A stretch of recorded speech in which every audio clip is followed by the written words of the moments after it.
Estamos en la segunda parte de una serie de 4 partes titulada Liderando a través. 3 esenciales para navegar en la incertidumbre. Y como dijimos la última vez, estamos en tiempo de mucha incertidumbre, tratando de avanzar lo mejor que podemos, pero muchos de nosotros somos responsables de ayudar a otras personas a seguir adelante también, ¿cierto? Miembros de tu familia, empleados, miembros de un equipo, tal vez algunos estudiantes o miembros de la comunidad.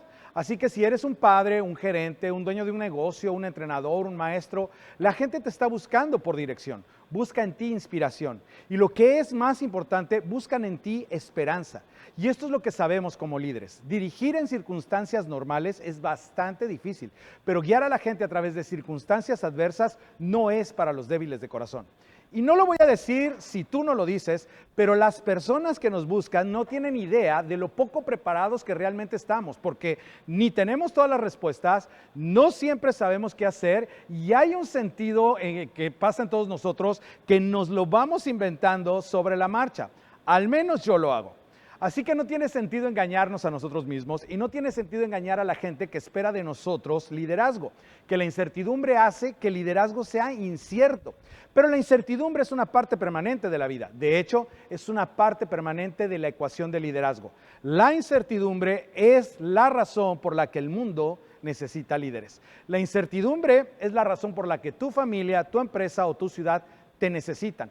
Y esto es lo que vamos a hacer. En esta serie estamos discutiendo 3 elementos esenciales para liderar en tiempos de incertidumbre y perturbación. No son negociables, creo que son lo mínimo necesario y siempre son importantes, pero en tiempos de incertidumbre lo son más que nunca. Así que la semana pasada empezamos con una narración del Antiguo Testamento que nos presentó un panorama general en lo que se refiere a nuestro papel como líderes. Y se nos recordó que el liderazgo es una mayordomía. Es un préstamo, es una oportunidad, es una responsabilidad. No tenemos personas, de hecho somos responsables ante las personas y para las personas. El liderazgo es una mayordomía y recuerda la segunda parte de esto, es temporal. El tiempo eventualmente se acabará en nuestra influencia y en nuestra autoridad. O la entregaremos o nos la quitarán. Es temporal porque tú y yo somos temporales. Y saber que hay una fecha de caducidad debe moldear nuestra postura, nuestro tono y nuestra humildad como líderes. El liderazgo es una mayordomía, es temporal. Y luego aquí está la tercera parte de nuestra ecuación. Tenemos que rendir cuentas. Todo líder es responsable ante alguien por la forma en que administra o gestiona su influencia. Así que si eres un seguidor de Jesús, esto es lo que sabemos. En realidad, esto también tiene un componente divino. Así que con todo esto en contexto general, vamos a entrar en el primero de nuestros 3 no negociables para liderar en tiempos de incertidumbre. Cada líder ejerce autoridad en 2 niveles. Un nivel es inmediatamente aparente, un nivel se hace evidente, un nivel determina la influencia del líder dentro de un contexto muy definido y el otro nivel determina su influencia más allá de ese contexto. Ahora, el primer nivel es el que llamaremos nuestra autoridad posicional. La autoridad posicional es como un padre o como una madre, un gerente, un dueño, un jefe, un ejecutivo, un oficial de policía, un maestro, un entrenador. Prestamos atención a esas personas porque tienen una posición o un rol en nuestras vidas. El segundo nivel de autoridad no tiene nada que ver con la posición y tiene todo que ver con la influencia. De hecho, las personas que tienen más influencia en nuestras vidas a menudo tienen poca o ninguna autoridad oficial sobre nosotros. Hay algo en ellos que les da esa influencia en nuestras vidas. Tienen una autoridad que se extiende más allá del título o incluso de un marco temporal. Tienen lo que vamos a llamar autoridad moral. Tienen autoridad moral porque hay una alineación que has visto. Hay una alineación entre lo que dicen y lo que hacen. Hay una alineación entre lo que esperan de nosotros y lo que esperan de sí mismos. La autoridad moral es la credibilidad que se han ganado predicando con el ejemplo. Es la concordancia entre lo que dicen ser y lo que descubrimos que son en realidad. Y la autoridad moral por eso es tan importante, porque equivale a la influencia. Cuando hay una diferencia entre lo que alguien dice que va a hacer y lo que hace, lo que espera de nosotros y lo que espera de sí mismos, ¿qué pasa? ¿Qué perdemos? Perdemos el respeto. Y en consecuencia, cuando perdemos el respeto, esa persona pierde su influencia. De hecho, somos mucho más fácilmente influenciables por las personas que respetamos. Y la autoridad moral crea respeto. Hace a una persona más respetable, te hace más respetable. Y cuando alguien carece de autoridad moral, afrontémoslo. Es difícil escuchar lo que dicen. no por lo que dice, sino por quien lo dice. Por ejemplo, y esto puede ser un poco doloroso, si creciste con un padre que luchó con el alcoholismo, que destruyó la estabilidad de tu hogar, entiendes eso, ¿verdad? Era difícil seguir sus consejos, era difícil tomar en serio su disciplina, no por lo que decía, sino por las decisiones que había tomado. Así que la conclusión es simplemente esta: la autoridad posicional proporciona a una persona influencia dentro de un contexto específico durante un tiempo limitado, como un supervisor, un entrenador, un jefe, un padre, un oficial. Pero la autoridad moral proporciona a una persona influencia en una variedad de contextos durante un periodo de tiempo indefinido. La autoridad moral o la influencia que obtenemos al predicar con el ejemplo siempre es importante, pero es más importante que nunca en tiempos de incertidumbre y perturbación. Ahora bien, las escrituras judías, lo que llamamos el Antiguo Testamento, nos proporcionan un asiento de primera fila para la historia de un líder cuya autoridad moral le dio una influencia extraordinaria durante una época de inestabilidad e incertidumbre nacional. Él se llamó Nehemías. Y era un exiliado judío que vivía en Persia en el siglo V a.C. Era el sirviente personal o asistente del rey Artajerjes, y estamos hablando más o menos del año 444 a.C. Y para este tiempo, cuando esta historia toma lugar, Israel había sido una colonia por cerca de 250 años. No había tenido independencia como estado por más de 250 años. Primero estuvo bajo los asirios, luego bajo los babilonios, que lo vimos la semana pasada, y ahora pagaba impuestos a los persas. Y unos 130 años antes del incidente que vamos a ver hoy, unos 130 años antes de este incidente, Ciro el Grande, que conquistó Babilonia, y ustedes recordarán a Ciro el Grande de la semana pasada, cuando tomó el poder, en realidad él animó a todos los judíos que vivían en Babilonia a volver a casa si querían. Les dijo, pueden regresar a su patria, y muchos de ellos lo hicieron, pero muchos de ellos optaron por no hacerlo. Y esto fue porque los judíos que habían crecido en Babilonia, es decir, 2 o 3 generaciones que habían estado allí, simplemente no sentían mucha conexión con la patria, y la familia de Nehemías era en realidad una de esas familias. Así que muchos decidieron quedarse en lo que ahora era Persia. Pero las familias regresaron a Judá. Esas familias que regresaron la pasaron muy mal. La nación había luchado económica y militarmente durante décadas. Las murallas que rodeaban la ciudad no habían sido reparadas desde que Nabucodonosor la invadió unos 100 años antes. Los vecinos de Israel se aprovechaban constantemente de su debilidad. Hicieron todo lo posible para impedir que Israel volviera a ser una superpotencia. Y si estás familiarizado con la historia de Nehemías, recordarás que su corazón estaba roto por la difícil situación de su pueblo en Judá. Así que a pesar de que tenía un trabajo muy prestigioso, comenzó a orar por una oportunidad para regresar y hacer algo por el pueblo de Judá.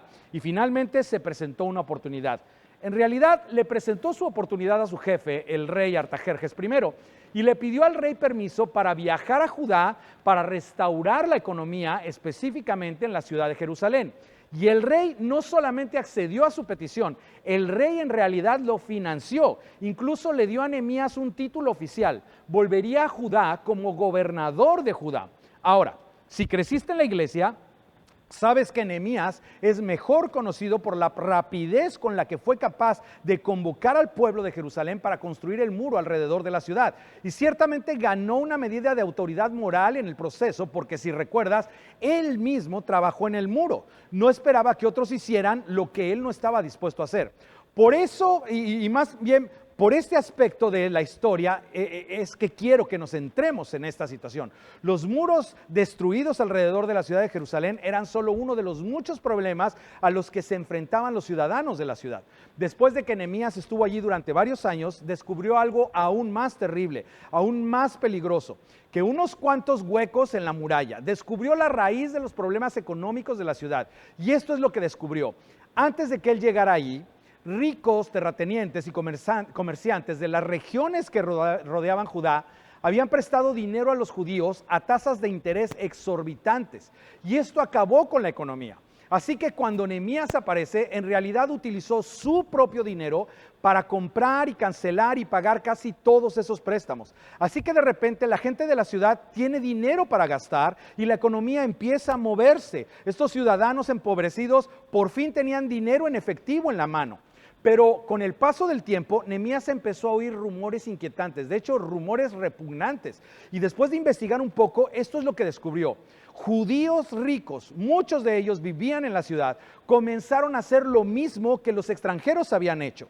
Comenzaron a hacer esto con su propia gente. Estaban haciendo préstamos con altos intereses a los pobres y luego exigían a los pobres que pusieran esposas e hijos y granjas como garantías de los préstamos. Y luego embargaban las granjas y luego controlaban los precios del grano. Y cuando todo esto llegó a la atención de Nehemías, Nehemías estaba furioso. De hecho, el libro de Nehemías del Antiguo Testamento, que es una especie de su diario, describe exactamente cómo respondió cuando se enteró de lo que había estado pasando. Y esto es lo que escribió. Cuando oí sus palabras de protesta, me enojé muchísimo. Las palabras de protesta eran de los que estaban siendo oprimidos económicamente. Y dice Nehemías, y después de reflexionar, reprendí a los nobles y gobernantes. Es inconcebible que sus propios hermanos les exijan el pago de intereses. Convoqué además una gran asamblea contra ellos y ahí les recriminé. ¿Hasta dónde nos ha sido posible? Hemos rescatado a nuestros hermanos judíos, que fueron vendidos a los paganos. Dijo, miren, cuando yo llegué aquí, la gente de esta ciudad estaba tan endeudada con los de afuera que usé mi propio dinero para sacarlos de la deuda. ¿Y ahora con qué me encuentro? Y ahora son ustedes quienes venden a sus hermanos después de que nosotros los hemos rescatado. Ya había gastado una fortuna comprando ciudadanos judíos para que no fueran esclavizados por extranjeros y ahora tiene que volver a hacer lo mismo, pero esta vez tiene que pagar estos préstamos que habían sido hechos por ciudadanos judíos, gente de la comunidad. Todos se quedaron callados, pues no sabían qué responder. Yo añadí, lo que están haciendo ustedes es incorrecto. ¿No deberían caminar en el temor de Dios y evitar así el reproche de los paganos, nuestros enemigos? Fíjate lo que respondió. ¿No te has dado cuenta de lo que has hecho? Nuestros vecinos se ríen de nosotros, nos han convertido en el hazmerreír de las regiones que nos rodean. Ni siquiera estamos cumpliendo nuestras propias leyes, estamos destruyendo nuestra propia economía, estamos destruyendo nuestra propia seguridad. Pero Nehemías no ha terminado, fíjate. Mis hermanos y mis criados y hasta yo mismo les hemos prestado dinero y trigo, pero ahora quitémosles esa carga de encima. Esa carga era el interés. Ahora bien, según la Torá o la ley, en realidad se alentaba a los judíos a prestar dinero a otros judíos, especialmente a los pobres, pero no podían cobrar intereses. Y no se les permitía tomar propiedades importantes como garantía, como tierras o animales de trabajo, pero estos judíos ricos eran culpables de hacer todo eso. Así que Nehemías les dice esto. Yo les ruego que les devuelvan campos, viñedos, olivares y casas y también el 1% de la plata, del trigo, del vino y del aceite que ustedes les exigen. Mira, y ese 1%, tú dices, 1% no es mucho, no, pero era un 1% diario. Básicamente estaban tomando todo lo que podían de esos ciudadanos. ¿Y cómo respondieron?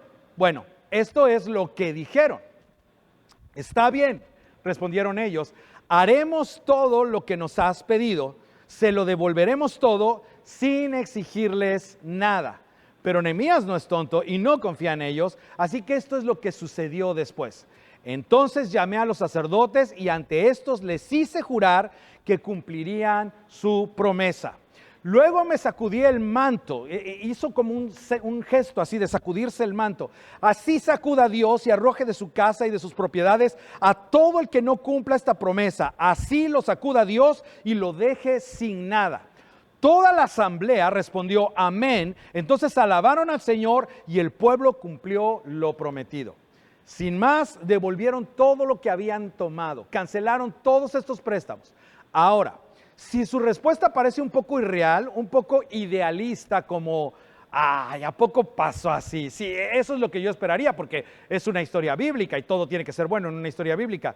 Pues, ¿qué crees? Estás en lo cierto, pero cuando se conoce el trasfondo de lo que ocurrió durante todos los años que precedieron a este encuentro, su respuesta tiene mucho más sentido.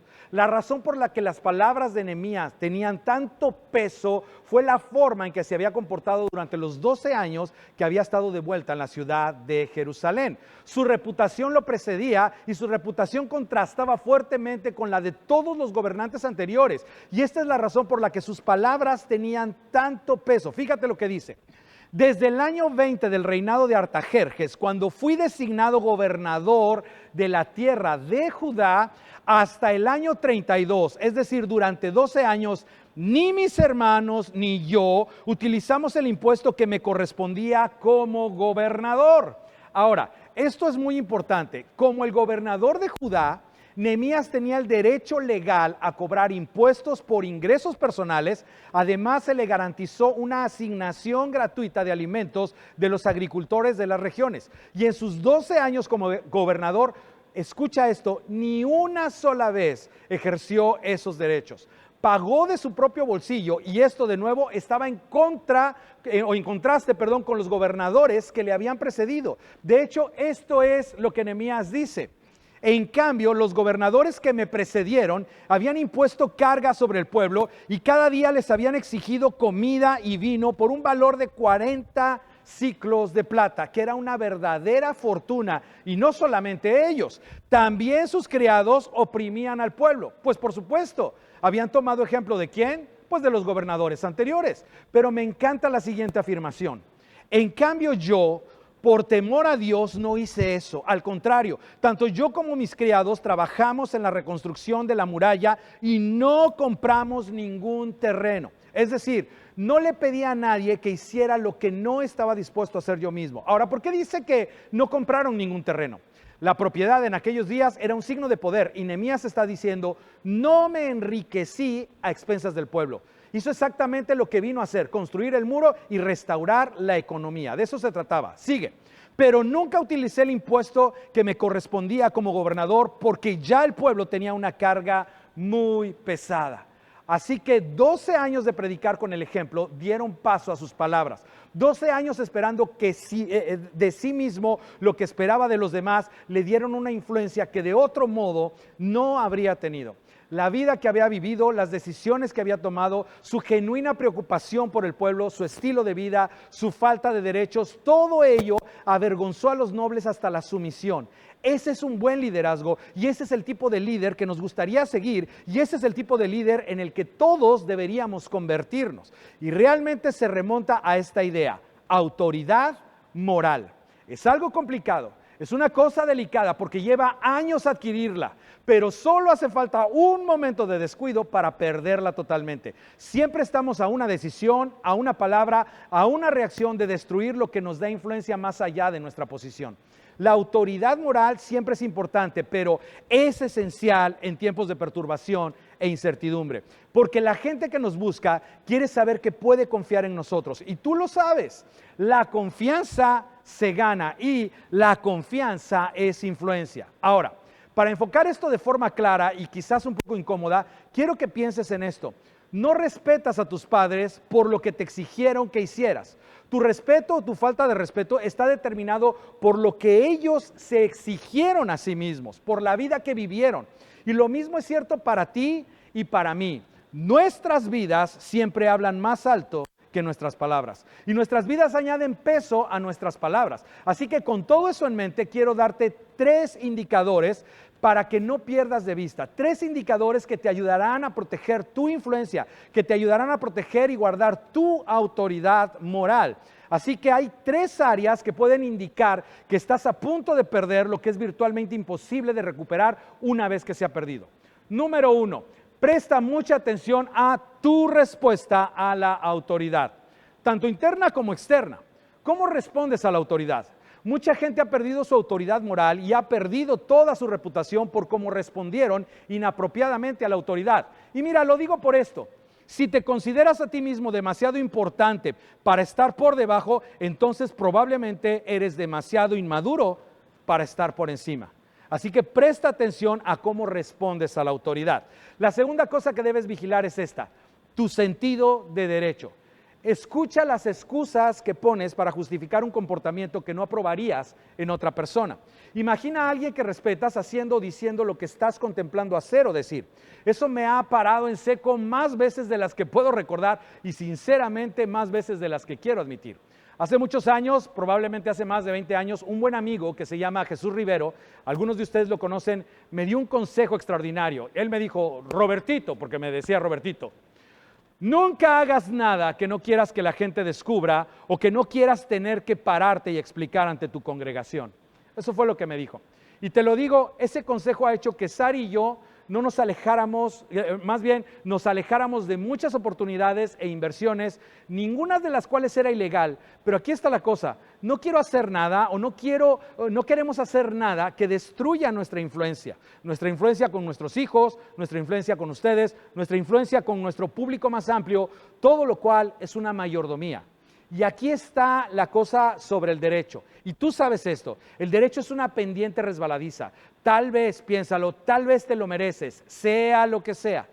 Nehemías se lo merecía, pero aquí está la cosa. Si tomar lo que mereces destruye tu influencia y tu autoridad moral, piénsalo 2 veces, porque las probabilidades son, lo que sea que crees que mereces, puede llegar el día en que estarías dispuesto a devolverlo por la influencia y el respeto al que renunciaste para obtenerlo. La última cosa a la que tienes que prestar atención es esto. Presta atención a tus conversaciones internas o tus conversaciones imaginarias. Tus conversaciones imaginarias son una expresión de tu frustración y de tu enojo con la gente. Solo hace falta que se filtre una vez que te pierdas tu credibilidad para siempre, porque decir lo siento no borra la memoria de nadie. Y cuando metas la pata, confiesa rápido y asúmelo, reconócelo. Es la única forma de reconstruir la autoridad moral. Confiamos en la gente que comete errores, pero no confiamos en la gente que pone excusas. No confiamos en ellos porque sabemos que tienen su propio interés en mente. La autoridad moral es esencial en tiempos de perturbación e incertidumbre. Para ser claros, esto es importante. La autoridad moral no es esencial para el liderazgo. Se puede dirigir sin ella, se puede ser padre sin ella, pero sin ella no se puede ser un líder digno de ser seguido. No mantendrás tu influencia sin ella. Nunca lo olvides. Hablamos de esto la semana pasada.